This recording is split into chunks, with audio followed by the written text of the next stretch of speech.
Asian వార్తలకు స్వాగతం. ఈ రోజు వార్తల్లోని ముఖ్యాంశాలు. గోదావరి నదిలో నీటి లభ్యత తక్కువగా ఉన్నందున గోదావరి పశ్చిమ డెల్టా ప్రధాన కాలువలకు వంతుల వారీ విధానం ఫిబ్రవరి 1వ తేదీ నుండి అమలు చేయబడుతుంది. ఈ వంతుల వారీ విధానం 2 వంతులుగా ఉండును. మొదటి వంతు 6 రోజులు, రెండవ వంతు 6 రోజులుగా అమలు చేయడం జరుగుతుందని నర్సాపురం ఇరిగేషన్ సబ్ డివిజన్ ఉప కార్యనిర్వాహక ఇంజనీర్ సిహెచ్ వెంకటనారాయణ తెలిపారు.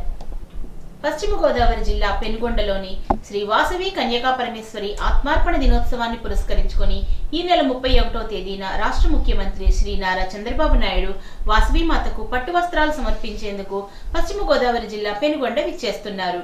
ముఖ్యమంత్రి పర్యటనకు సంబంధించి ఏర్పాట్లలో మాజీ మంత్రి ఆచంట ఎమ్మెల్యే పీతాని సత్యనారాయణ, జిల్లా collector Chadalavada Nagarani, joint collector T Rahul Kumar Reddy, జిల్లా ఎస్పీ అద్నాన్ నయీం అస్మి పర్యవేక్షించారు. హెలిప్యాడ్ ను పటిష్టపరచడంతో పాటు చుట్టుపక్కల ఉన్న పొదలను తొలగించి శుభ్రం చేయించాలని ఆదేశించారు. అనంతరం శ్రీ నగరేశ్వర మహిషాసుర మర్దిని శ్రీ వాసవి కన్యకా పరమేశ్వరి అమ్మవారి దేవస్థానమును ముఖ్యమంత్రి చంద్రబాబు సందర్శించి వాసవి మాతకు పట్టు వస్త్రాలు సమర్పించనున్నారు. అనంతరం అఖిల భారత ఆర్య వైశ్య ట్రస్ట్ నిర్మించిన వాసవి ధాంలోని 90 అడుగుల వాసవి కన్యకా పరమేశ్వరి పంచలోహ విగ్రహాన్ని సందర్శించి పూజలు చేస్తారని పీతాని సత్యనారాయణ తెలిపారు. సుమారు గంటన్నర సమయం పెనుగొండలో గడుపుతారని, ఈ కార్యక్రమానికి ఆర్య వైశ్యులు, వాసవి భక్తులు, జనసేన, బీజేపీ, టీడీపీ నాయకులు, కార్యకర్తలు హాజరు కావాలని ఆయన కోరారు. ఈ 31 జనవరిన మన గౌరవ ముఖ్యమంత్రి గారు నారా చంద్రబాబు నాయుడు గారు ఇక్కడ కన్యకా పరమేశ్వరి టెంపుల్కి విజిట్ ఉంది. అది అందరికీ తెలిసిందే. అయితే ఆ ఏర్పాటు పర్యవేక్షణ కోసం ఇక్కడ ఎస్పీ గారు, ఎమ్మెల్యే గారు, జేసీ గారు మేమంతా రావడం జరిగింది. ఈ ఏర్పాట్లన్నీ కూడా సమీక్షిస్తున్నాం. ఏ టైంకి వస్తారు మేడం? ఏ టైం అవన్నీ ఇంకా తెలియాల్సి ఉందండి. అవన్నీ మేము కన్ఫర్మ్ చేస్తున్నాం. జిల్లా కలెక్టరేట్ తరలింపుపై వస్తున్న ప్రచారంపై జిల్లా కలెక్టర్, స్థానిక ఎమ్మెల్యే తక్షణం స్పష్టత ఇవ్వాలని, అదే గనుక నిజమైతే ప్రజాభిప్రాయాన్ని సేకరించి ఉద్యమిస్తామని సిపిఎం జిల్లా కార్యదర్శి జేఎన్వి గోపాలన్ హెచ్చరించారు. బుధవారం సిపిఎం జిల్లా కార్యాలయం పుచ్చలపల్లి సుందరయ్య భవన్లో ఆ పార్టీ జిల్లా కార్యదర్శి బి బలరాం, వి వాసుదేవరావులతో కలిసి కార్యదర్శి గోపాలన్ విలేకరుల సమావేశంలో మాట్లాడుతూ, గత ప్రభుత్వం భీమవరం పట్టణంలో ఉన్న మార్కెట్ యార్డ్లో 20 ఎకరాల స్థలాన్ని కలెక్టరేట్ కేటాయిస్తూ జీవో జారీ చేసిందని గుర్తు చేశారు. జిల్లా నలుమూలల నుంచి సమస్యల పరిష్కారం కోసం వచ్చే ప్రజలందరికీ అందుబాటులో ఉండేలా మార్కెట్ యార్డ్ను కేటాయించారు అన్నారు. ప్రస్తుతం కలెక్టరేట్ ను తరలిస్తున్నట్లు జిల్లాలో ప్రచారం జరుగుతోందని, దీనివల్ల ప్రజల్లో గందరగోళం ఏర్పడుతుందని అన్నారు. దీనిపై తక్షణం స్పష్టత ఇవ్వాలని సిపిఎం విజ్ఞప్తి చేస్తోందన్నారు. జిల్లాల విభజనలో భాగంగా నర్సాపురం పార్లమెంటు పరిధిలో జిల్లా ఏర్పాటు చేయాల్సి వచ్చిందని, అందులో భాగంగా ప్రజలందరికీ అన్ని ప్రాంతాల వారికి అందుబాటులో ఉంటుందనే ఉద్దేశ్యంతో భీమవరాన్ని జిల్లా కేంద్రంగా నిర్ణయించారని తెలిపారు.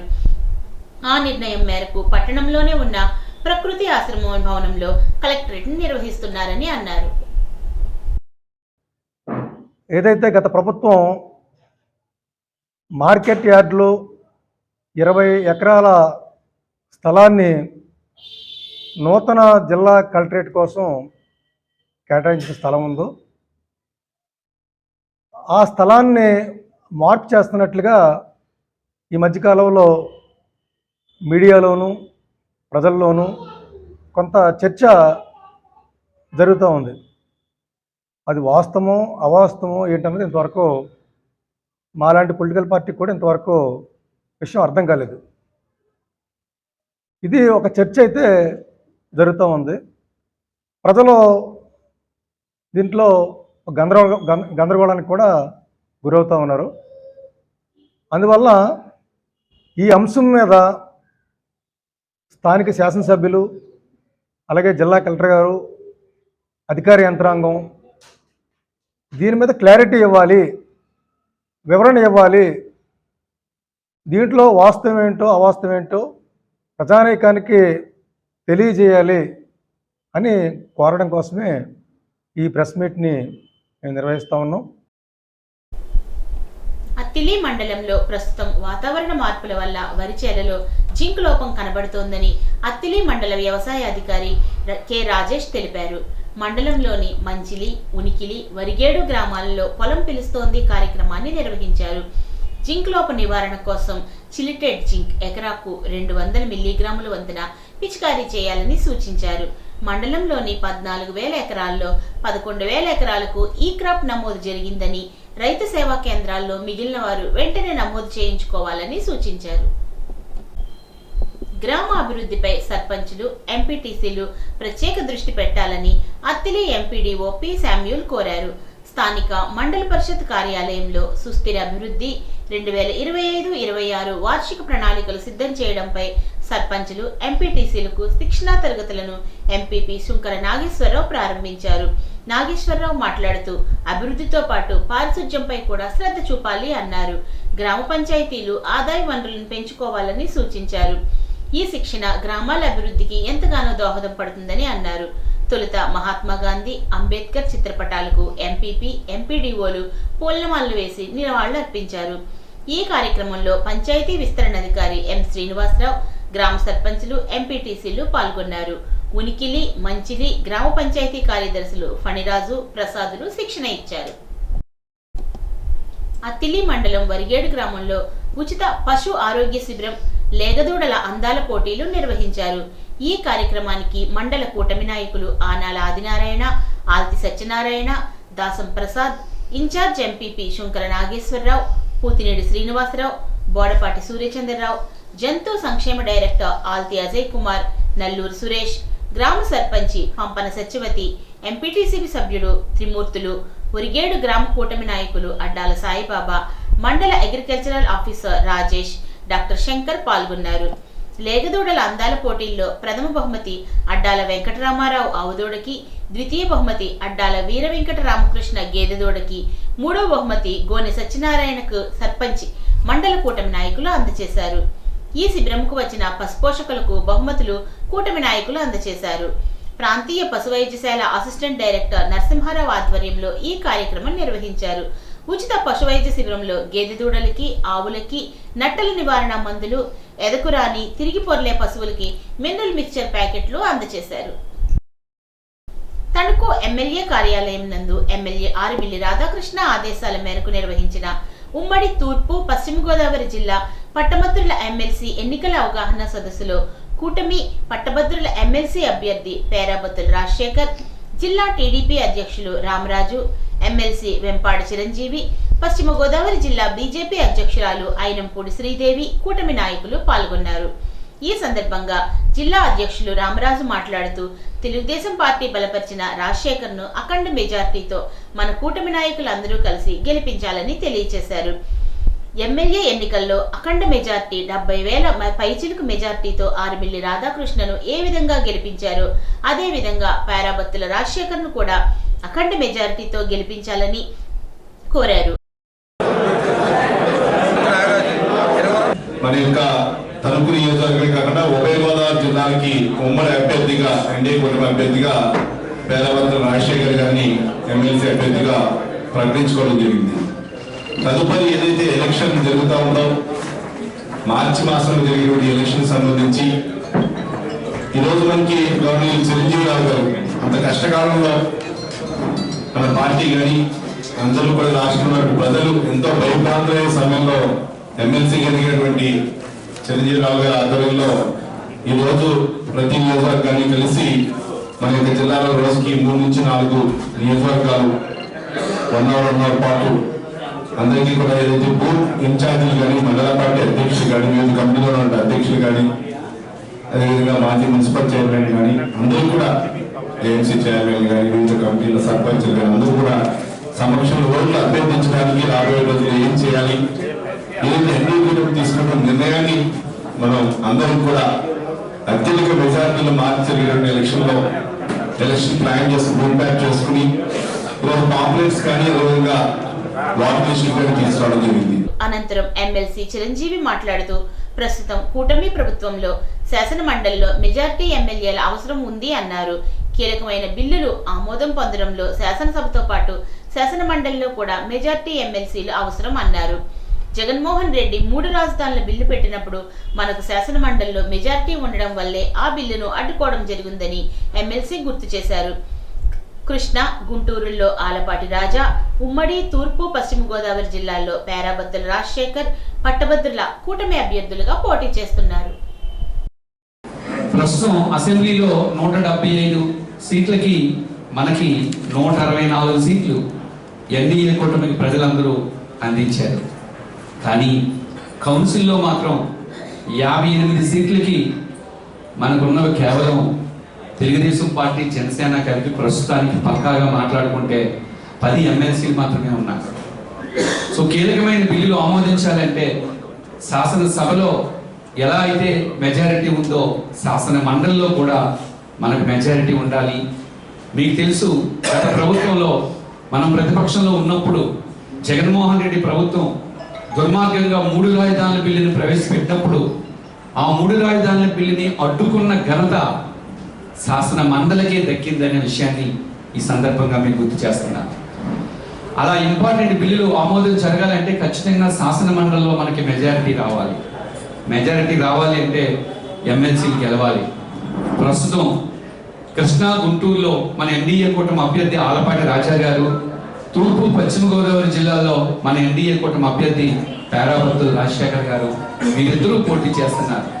వీరిద్దరిని మనం గెలిపించుకుంటే మనకి ఎమ్మెల్సీ సభ్యుల సంఖ్య పెరగడానికి అవకాశం ఉంటుంది.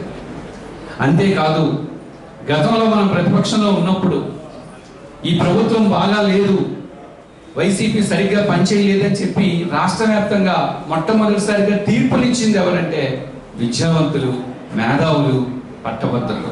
ఎన్నో సంక్షేమ కార్యక్రమాలు, అభివృద్ధి కార్యక్రమాలు చేసుకోవడం జరుగుతుంది. మరి గత 19-24 మధ్యలో మరి రాష్ట్రం ఏ పరిస్థితిలో ఉన్నది మనందరికీ తెలుసు.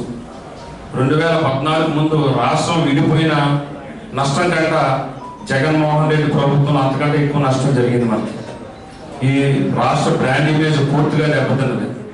చంద్రబాబు నాయుడు గారు అయితే మన రాష్ట్రంలో కాదు, దేశంలోనే కాదు, ప్రపంచవ్యాప్తంగా మన తెలుగు రాష్ట్రానికి మంచి పేరు ప్రఖ్యాతం తెస్తే ఈ జగన్మోహన్ రెడ్డి పూర్తిగా దానికి విరుద్ధంగా ఒక దుర్మార్గమైన పాలనతో నాశనం చేశారు.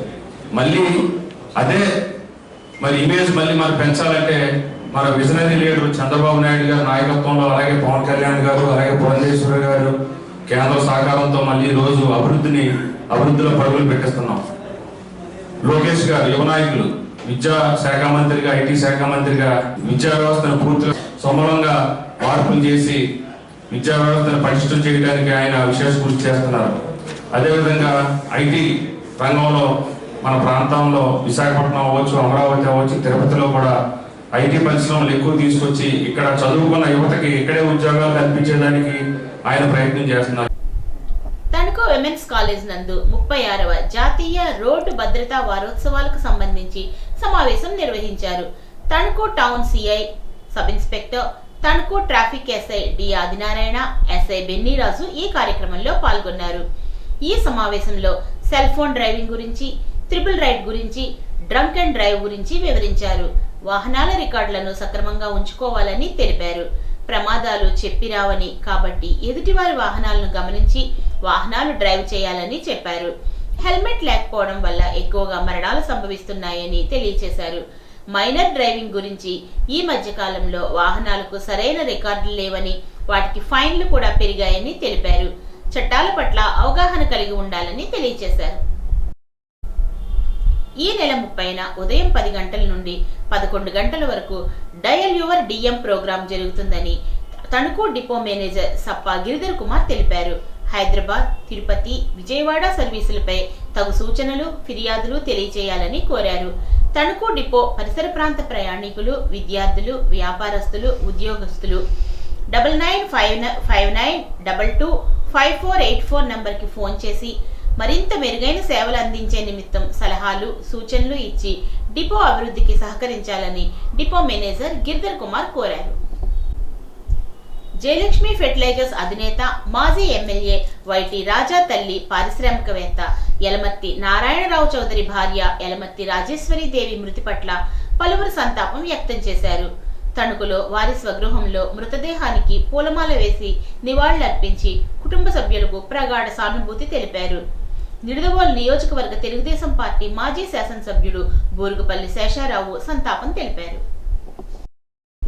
బుధవారం సాయంకాలం 4 గంటలకు తణుకు ఏకేటీపీ ఉన్నత పాఠశాలలో 10వ తరగతి చదువుతున్న విద్యార్థులకు 40 రోజుల పాటు పౌష్టిక అల్పాహారాన్ని తణుకు మానవతా సభ్యులు కటారి శారదాదేవి, బోయపాటి రామలక్ష్మి, డాక్టర్ కోడూరి రాధా పుష్పావతి, ఎస్ మాణిక్యాంబ, ఒబిలిశెట్టి మురళీహర్నాథ్, సత్యనారాయణ రాజు ఆర్థిక సౌజన్యంతో అందించే కార్యక్రమాన్ని ఈ రోజు జిల్లా శాంతి ర్యాలీ కమిటీ చైర్మన్ గమని రాంబాబు మరియు ఈ సందర్భంగా స్టేట్ కన్వీనర్ విస్తరణ మరియు అభివృద్ధి committee director doctor Koduri Radha Pushpavathi అందజేశారు. ఈ కార్యక్రమం ద్వారా పిల్లలకి పోషక విలువలు కలిగిన ఆహారాన్ని అందించడం ఆనందదాయకంగా ఉందని అన్నారు.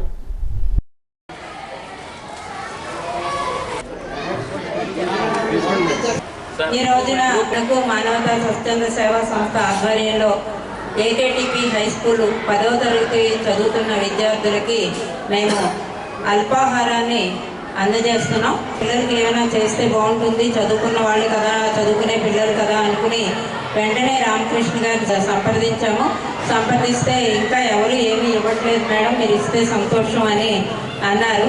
వెంటనే మరి నేను, కటారి శారదాదేవి గారు, మా రామలక్ష్మి, తర్వాత డాక్టర్ రామలక్ష్మి గారు, మా వాణి, మాణిక్యాంబ, మరికొందరు ఝాన్సీ గారు ఎక్కడో అమెరికాలో ఉన్నారు. ఝాన్సీ ఇలాగా చేస్తున్నావు అంటే అలాగే రాదా, నువ్వు ఎంత పంపించమంటే అంతా పంపిస్తానన్నారు. అలాగే ముందు లేడీస్ ఒక్కళ్ళే చేయాలని అనుకున్నాము. అనుకోకుండా మరి ఒబిలిశెట్టి మురళీహర్నాథ్ గారు, ఆలపాటి సుబ్బారావు గారు కూడా మేము ఇస్తాము అని ముందుకు రావడం జరిగింది. అలాగే ఇప్పుడే హర్నాథ్ గారు అన్నారు, ఇంకో రోజుకి కూడా కావాలంటే నేను ఇస్తాను మేడం అన్నారు. అంటే మనం ఏదైనా మంచి కార్యక్రమాన్ని చేస్తే కనుక దాతల సహకారం ఎప్పుడు కూడా ఉంటుంది. అది ఈ కార్యక్రమాన్ని మేము నిర్విఘ్నంగా 40 రోజుల పాటు కొనసాగించాలని అనుకుంటున్నాము. ఈ స్కూల్ హెచ్ఎం గారి గైడెన్స్ తోటి ప్రతిరోజు కూడా పిల్లలకి ఏం కావాలండి స్టడీ అవర్ టైంలో అని అడిగి పిల్లలకి అందించడం అనేది జరుగుతుంది. 10వ తరగతి చదువుతున్న విద్యార్థులందరికీ కూడా ముందుగా ఉన్నతమైన విద్యతో పాటు చక్కటి మార్కులు సంపాదించి అత్యుత్సాహంగా అన్ని పరీక్షల్లో పాల్గొని ఉత్తీర్ణవాన్ని కోరి ఆకాంక్షిస్తూ ఈరోజు తణుకు మానవతా సంస్థ ద్వారా మన ఏకేటీపీ స్కూల్లో కొంతమంది మన ముఖ్యదాతలతో ఈ యొక్క పౌష్టిక ఆహార పదార్థాన్ని 40 రోజులు అందించబడడం జరుగుతోంది. దాన్ని సహకరించడానికి విరాళం అందజేసిన ప్రతి దాతకి హృదయపూర్వక నమస్కారం తెలియజేస్తూ, పిల్లలు మంచి భవిష్యత్తు రావాలంటే అన్ని విషయాల్లో కూడా కేవలం అన్ని రంగాల్లో కూడా మనం సెలక్షన్ చేసుకుని వారికి మనకు అవసరం అందజేస్తే వారు తప్పకుండా అన్ని రకాలుగా పైకి వస్తారు ఆశిస్తూ ఈ అవకాశం కలిగి ప్రతి ఒక్కరిని హృదయపూర్వక నమస్కారం. తాడేపల్లిగూడెం నియోజకవర్గ జనసేన పార్టీ కార్యాలయం నందు పలు సమస్యలపై స్థానిక ఆంధ్రప్రదేశ్ ప్రభుత్వ విప్ తాడేపల్లిగూడెం ఎమ్మెల్యే బొలిశెట్టి శ్రీనివాస్ ని ప్రజలు కలిశారు. బుధవారం తాడేపల్లిగూడెం నియోజకవర్గం పరిధిలోని వివిధ ప్రాంతాలకు చెందిన ప్రజలు, కూటమి నాయకులు బుధవారం ఎమ్మెల్యే కార్యాలయంలో కలిసి పలు సమస్యలపై వినతి పత్రాలు అందజేశారు. ఎమ్మెల్యే వెంటనే సంబంధిత అధికారులతో ఫోన్లో మాట్లాడి వాటి పరిష్కారానికి చర్యలు తీసుకోవాలని ఆదేశించారు.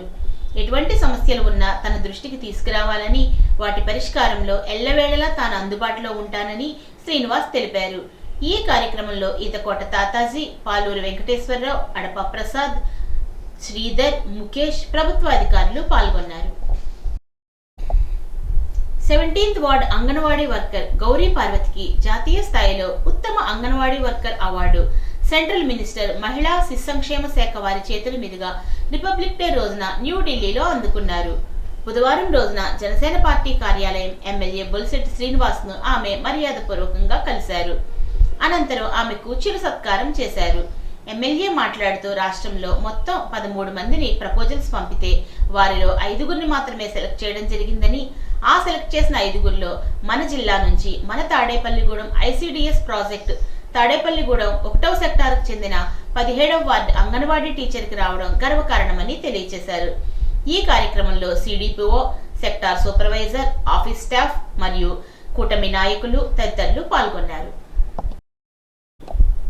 కూటమి ప్రభుత్వం ఇచ్చిన హామీ మేరకు ప్రతి పేద కుటుంబానికి పట్టణాల్లో 2 సెంట్లు, గ్రామాల్లో 3 సెంట్లు ఇంటి స్థలం ఇంటి నిర్మాణానికి 5 లక్షల రూపాయలు కేటాయించి పేదల సొంతింటి కల నెరవేర్చాలని సిపిఐ పశ్చిమ గోదావరి జిల్లా కార్యదర్శి కోనాల భీమారావు కోరారు. బుధవారం సిపిఐ ఏపీ మహిళా సమాఖ్య తాడేపల్లిగూడెం పట్టణ శాఖల ఆధ్వర్యంలో మామిడి తోటలోని 4వ వార్డులో ఇళ్ల స్థలాల అర్జీలు పూర్తి చేశారు. ఈ సందర్భంగా భీమారావు మాట్లాడుతూ పేదలు స్వంత గృహాలు లేక అద్దె ఇళ్లకు అద్దెలు కట్టలేక తీవ్ర ఇబ్బందులు ఎదుర్కొంటున్నారని అన్నారు. రాష్ట్ర ప్రభుత్వం అమలు చేస్తోన్న అన్ని సంక్షేమ పథకాల కన్నా ఇళ్ల స్థలాలు ఇస్తామన్న హామీయే ముఖ్యమైందని అన్నారు. పేదలు అద్దె ఇళ్లలో కాకుండా స్వంత ఇళ్లలో ఉండే పరిస్థితి కల్పిస్తే ప్రతి పేద కుటుంబానికి నెలకు 5 నుండి 6 వేల రూపాయల వరకు ఆర్థిక భారం తగ్గుతుంది అన్నారు. తక్షణమే పేదలకు ఇళ్ల స్థలాలు ఇచ్చి ఆదుకోవాలని భీమారావు కోరారు. సిపిఐ జిల్లా కార్యవర్గ సభ్యుడు సీతారాం ప్రసాద్, తాడేపల్లిగూడెం పట్టణ కార్యదర్శి మండల నాగేశ్వరరావు, మహిళా సమాఖ్య అధ్యక్షురాలు వడ్డాది మేరీ, కార్యదర్శి ఎన్ నాగలక్ష్మి తదితరులు ఈ కార్యక్రమంలో పాల్గొన్నారు. ఈ వార్తలకు స్వల్ప విరామం.